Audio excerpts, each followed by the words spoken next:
Hiwa na ako ng broccoli, kalabasa at carrots. Ito kasi yung araw na pwede nang kumain ng solid food si Pyong Pyong. Nilagyan ko na din ng tubig yung food maker niya and then in-steam ko lang yung mga gulay. Tapos sinet ko yung timer sa pinakamatagal kasi gusto ko lutong-luto or malambot na malambot yung mga gulay namin. Buti na lang talaga 2-in-1 itong baby food maker ni Pyong Pyong dahil dito ka na magluluto and then dito ka na rin gagamit ng food processor. Gusto ko din talaga na malambot yung mga gulay namin dahil first time kakain ni Pio. Tinanggal ko na muna yung steamer basket at tinanggal ko na din yung excess water para hindi masyadong masabaw yung gulay natin. Tsaka ko na binalik yung mga gulay para makapag-blend na tayo ng kakainin ni Pyong Pyong. Binlend ko na nga ito ng pinong-pino para hindi mahirapan kumain yung baby namin. Nagdagdag nga pala ako ng konting-konting tubig para hindi masyadong dry yung gulay natin. Ganito na yung itsura ng ating mga gulay nung na-puree na natin. Sinalin ko na sa bowl ni Pyong Pyong at yung iba na natira ay nilagay ko naman sa freezer. Saktong 6 months nga siya nung araw na to, kaya first time talaga niyang kakain ng solid food. Medyo napadami nga yung naisalin ko sa kanyang bowl. Dapat pala ay nasa 3 kutsara lang dahil first time nga niyang susubok ng pagkain. Todo bungis-ngis nga siya nung natikman niya yung food, pero don't worry dahil nagustuhan naman niya. At kahit nga maslam yung itsura niya, ay nagustuhan talaga niya itong pagkain na pinrepare ko. Nakakatuwa nga tong batang to dahil sa liit niyang to, gusto niya siya na yung hahawak ng kutsara. Sa kanila nga 3 magkakapatid, siya lang yung bukod tanging pinag-BLW ko dahil gusto talaga niya na siya na mag-isa kumain. Pagkatapos kasi ng 2 weeks nung nirecord namin yung video na to, ayaw na talaga niyang kumain kapag kami yung magpapasubo sa kanya. Gusto niya siya yung kukuha ng pagkain tapos siya talaga yung kakain mag-isa. At kung itatanong niyo naman kung ano po ang gatas ni Pyong Pyong, ang gatas niya ay gatas ng ina niya.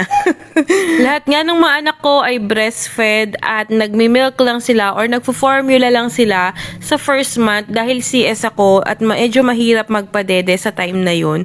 Pero sila mismo yung aayaw sa bote after 1 month. Ewan ko ba bakit ganun sila. Basta pag tumuntong na yung second month, ayaw na talaga nila sa bote. Hindi na sila nag-formula milk. Tinry ko na din lahat ng klase ng bote nun kay Pyong Pyong. Bumili ako ng Pigeon, bumili ako ng Evenflo, bumili din ako ng mumurahing bote. Kaya medyo kinakabahan ako kung may makakainom siya ng water.